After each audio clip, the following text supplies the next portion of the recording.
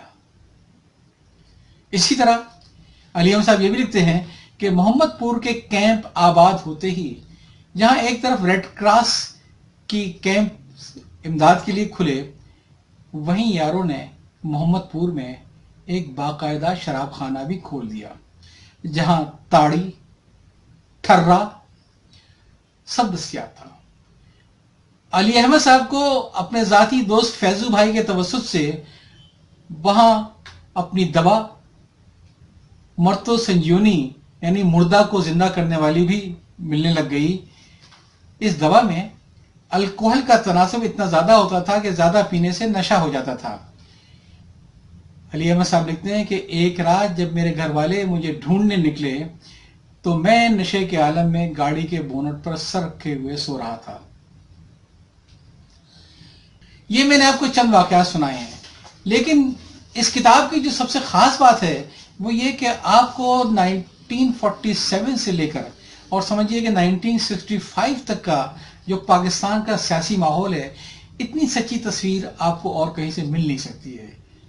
کیا کچھ ہوتا رہا اس دور کے اندر، شیخ مجیب کو کس طریقے سے اگرتلا سازش کیس میں پھنسایا گیا، پھر نکالا گیا، پھر پھنسایا گیا، اور تا وقت ہے کہ اس کو بہت بڑا ہیرو بنا کے اور بنگال کا بنگلو بندو بنا کے، بنگال کا نجات دہندہ بنا کے اس کے ہاتھوں اس ملک کی تقسیم کا عمل مکمل ہوا۔ تو میں آپ سے یہ کہوں گا کہ یہ بہت ہی عمدہ کتاب ہے، اسے آپ کو مکمل پڑھنا چاہیے اور اسے آپ کی گھر کی لائبریری میں چاہیے۔ یاد چاہتا ہوں۔ اللہ حافظ، آپ کا بہت بہت شکریہ۔